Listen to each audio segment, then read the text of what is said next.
Hello, ladies and gentlemen. This is Eddie Marcus again, and this is a Sunday morning. Tomorrow, I think they will celebrate Dr. King's birthday. And I think it's kind of wonderful that I'm here getting ready to address you at a time when Dr. King will be honored in a lesser of the way that he would desire, but honored nevertheless.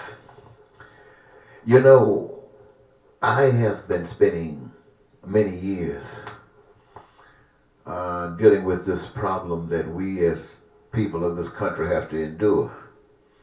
The prejudice, the racism that one group of people can inflict on another group of people, and the challenges of resistance in trying to deal with equality and justice. And it seems to be just as far-fetched today as it was when I was born. For those of you who were born after 1968, you probably have no knowledge of God in action. You see, there was a civil rights struggle that was in force before the killing of Dr. King. And Dr. King's whole premise was what was right and what was wrong. He even tried to include the Constitution of the United States when it served a purpose, but when it seemed to be out of line with what was right, he stood for what was right. He made a distinction between right and wrong. And while it didn't bring us exactly what Dr. King wanted, it got him killed to prevent it from happening. But God was in a movement. And since you weren't living during that time, you have never seen God in a movement, because it has not happened since then. No, it doesn't matter who the preacher was. They tried to do some things, I'm sure. It didn't matter whether they were black or white or what denomination. It just didn't happen. And that is why today we have a president who's telling the people we're going to take America back to its prejudiceness. And having spent so many years in the struggle myself, to no avail, I just am sick and tired. I'm sick and tired because the truth of the matter is this. White folks hate black people. Not all of them, but most of them. And why do they hate black people? They hate black people because they were taught to hate black people. Black people are upset, and many of them hate white people because of what white people have done to them. So you got hate everywhere. But I stand here today and I'm thinking about all of the problems that exist and all of the efforts that have been made, not just by me, but people all over the country. And we are no further up the road than we were before 68. So I'm going to give those of you who were born after 68 a chance to engage yourselves in a right and a wrong movement. You see, what actually I'm referring to, ladies and gentlemen, is this. Black people and white people are at odds. And there's nothing that the Constitution is going to do that's going to fix that.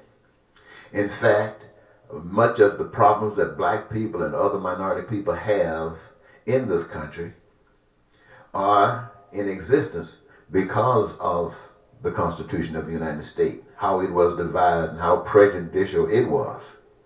And so while I talk to you today about solutions to this problem, I want you to know my focus has nothing to do with the Constitution.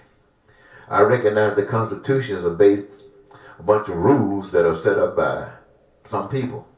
And my people, minority people, were not there. We have always been told what we were, whether we were property or whether we had 100% status as being a human. Where we live, what kind of jobs we get, how much money we're going to get, what schools to go to, how stupid we are, how they're going to put us in prison. These are the things that we have had all our lives. And if you wanted to get out of them as a black person, you had to be more white than white.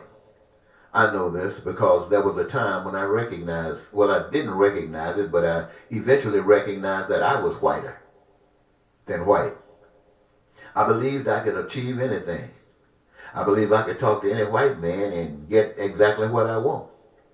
That he wouldn't have any fear of me. At first I thought I was just a good person and had these vibes. I didn't know that I had been so brainwashed and so trained that when I opened my mouth to speak in certain instances, I eliminated or made sure that whoever white that I was talking to had no fear. Oh, this is a good little nigga here. We can let him on in.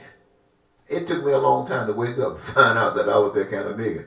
But I found out that I was that kind of nigga. It took a while.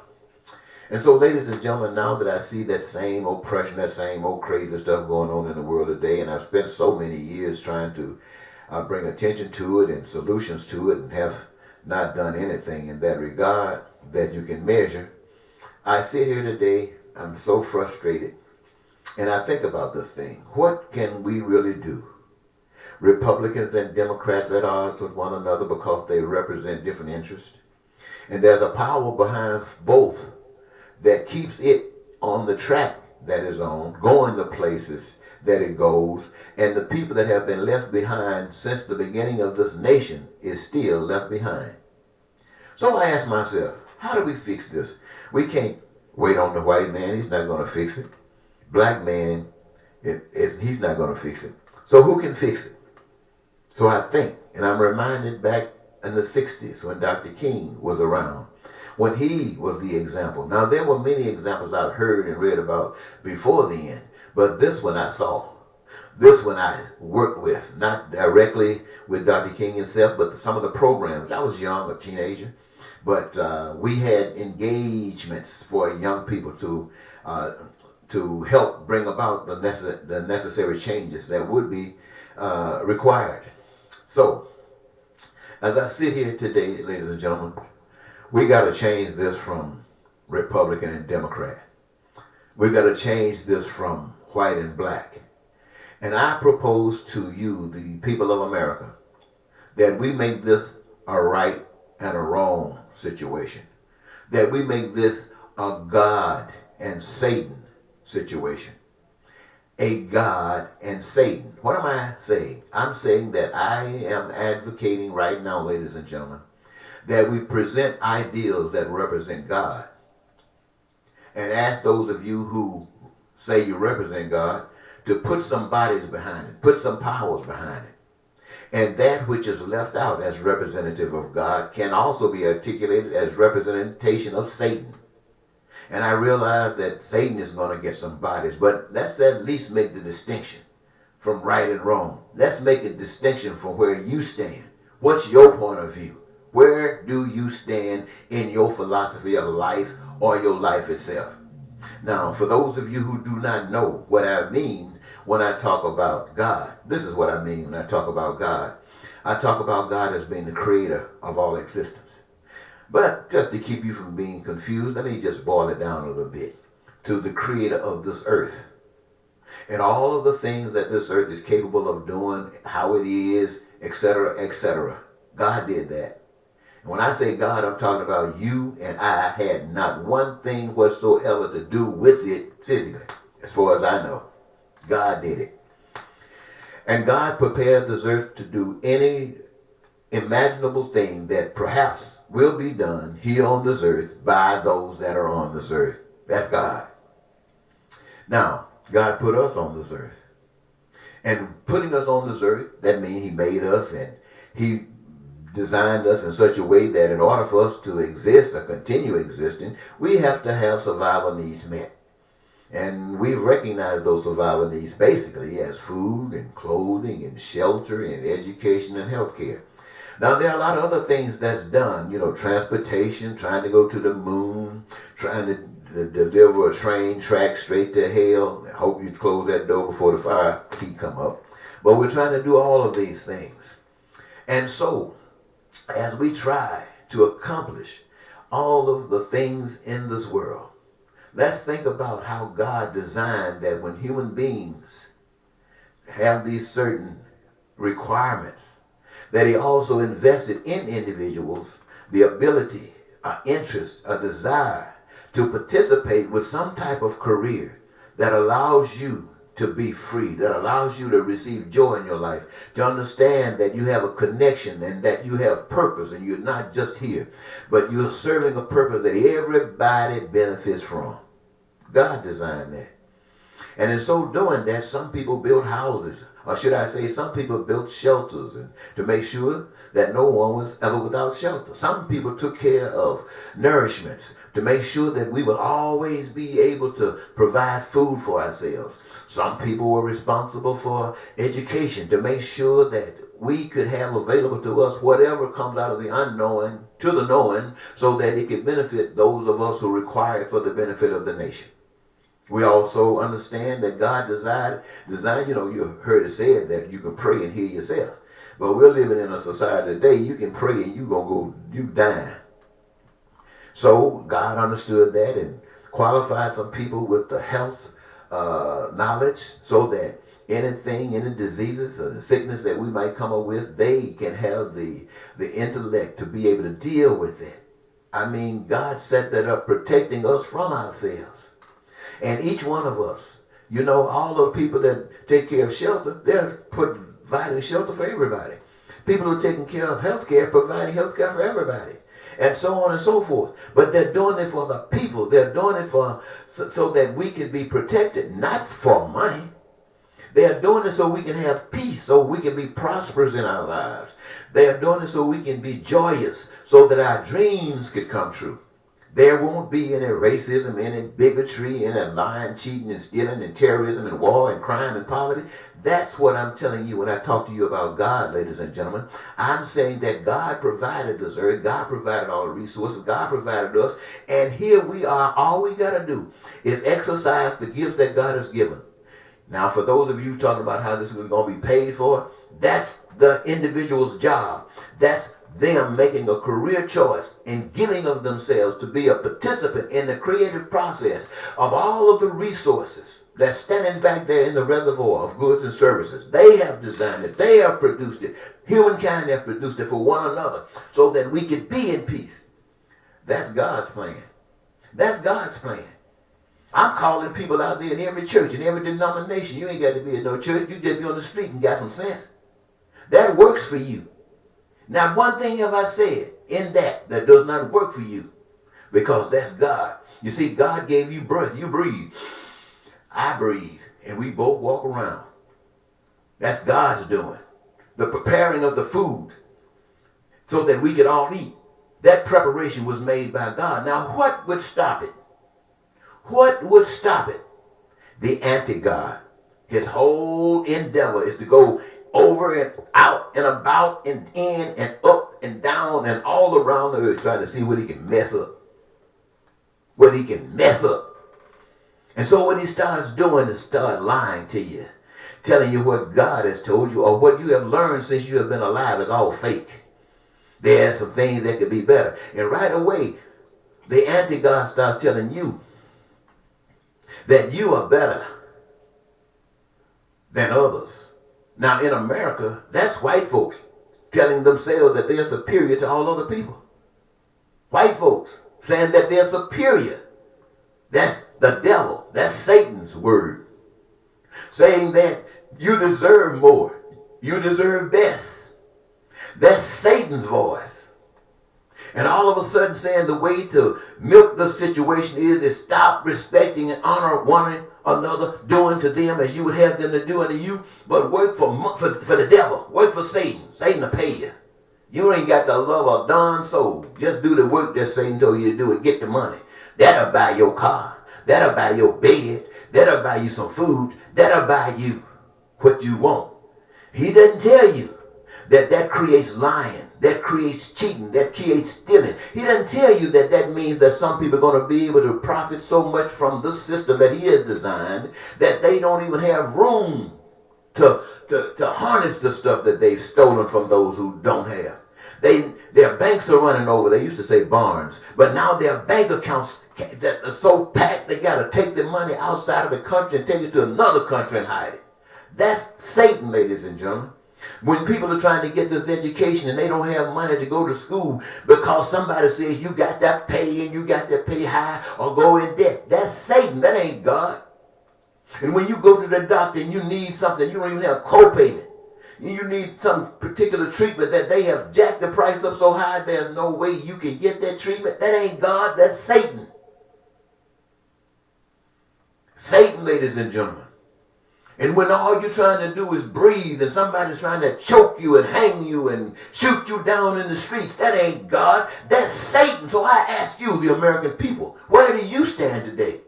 All of you in these churches all across this country. And I know the churches, I heard that the churches is the most racist and prejudiced stuff every Sunday, at least once a week. But I'm asking you, the people who are hearing my voice right now, where do you stand?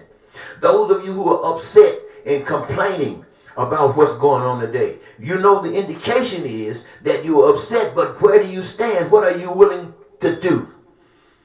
I think that we should make this a national involvement, calling on all of the people of the United States of America to express yourself. Where do you stand? Do you stand with God or do you stand with Satan? If you stand with God, you will have peace. If you stand with God, you will have prosperity. And I'm not talking about some old knucklehead preacher telling you got it all right. Your church now is mega. And all of you, most of you sitting out here don't worry about no living from paycheck to paycheck. You got it made. You bet your back to the Satan. And now you are sitting there talking about God. And somebody sitting up there telling you don't worry about it. You just sit back and watch the mighty power of God deliver you from whatever situation you find yourself in. Let me ask you something. Do you think God put you here to do that for you? Why did God put the gardener in the garden? To prepare the garden, to take care of the garden, to weed it, to make sure it had nourishment so that the plants could grow. He didn't just put a gardener out there to sit back and say, well, I'm watching over while God do the work.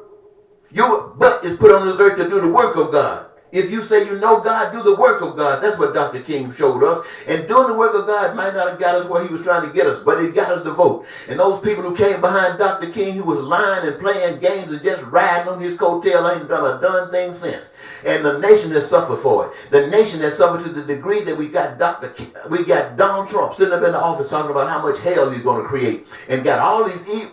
Well, people who don't mind standing up saying the devil is their leader, standing right with him. So I'm asking you, what are you willing to do?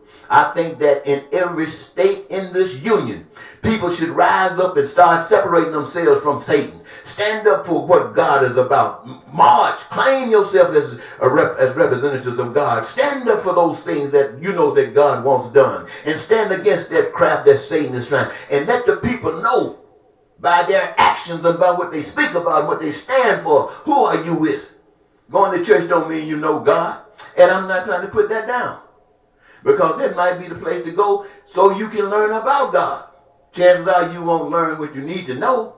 You're going to learn that God woke you up this morning, gave you breath, and you walked around. You're lucky you got something to eat. But I bet you not too many of you going to tell what you're going to do today because God loves you and you recognize that love got to be passed on through you. I guarantee you not many of you going to say that. So, let me slow down a little bit. What am I saying? I'm saying that we, the people of this country, got to make a choice. We're either for God. I didn't say church. I didn't say religion. We just got to make a choice for God or make a choice for the devil. And your actions will speak louder than any words can come out of your mouth. Now, I think perhaps it wouldn't. Dr. King used to do a lot of marches to draw attention to what he was doing. He was doing a lot of marches to show that the power of love was moving. So I think that it worked then, it should work now. If we stand with God, let us stand up for what God wants. Let us say to the nation, we're not going to be riding this fence no more. One leg on one side, another leg on the other side. We're not going to do that anymore. Why? Because we're lovers.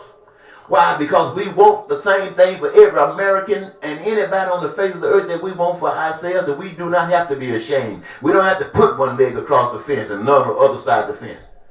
Nah, we're going to put our legs on the same side of the fence, and that's walking with righteousness, walking with what's right for us and what we would put up for everybody else.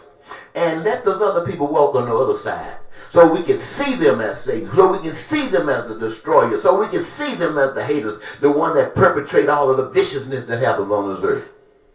But let us be seen as God's love. And I tell you what, if we do this, and when we do this, when we make up our minds and it is real and it is sincere, it ain't no game, then when you need the magical power of God to stand with you, it will be with you, brother. And I guarantee you no devil can defeat it. So ladies and gentlemen, take what I'm saying. Spread the news around. I'm not trying to organize anything myself. I don't have nothing but this voice in my feet. And I was thinking about, we got a class reunion coming up pretty soon in Mississippi. Our 50th year. I was yesterday I got a text message that one of my classmates that I had been looking forward to seeing, because I haven't seen her probably in 50 years. And she passed yesterday. So I won't be able to see her. But it made me think about it. I'm a little older than she was. What assurance that I have that I'll be here tomorrow? I have none whatsoever. But I got a voice today. And this voice I'm giving to you. And I'm giving it to you in love. I'm giving it to you. If I was sitting in a church today in a pulpit, I would tell you the exact same thing I just got through telling you. I would not change a thing. Why? Because what I have said to you is an expression about love for me. It's an expression about love for all black people. It's an expression of love for all white people. The good ones and the bad ones. Now, why do I say the bad ones? Because somewhere I heard that you have to love them too. And in my own thought process, I recognize that if for one reason or another, I ended up feeling about them the same way they feel about me, they would have won. And I'm no longer a lover, but a hater and an instrument of Satan. Where are you? Bye-bye.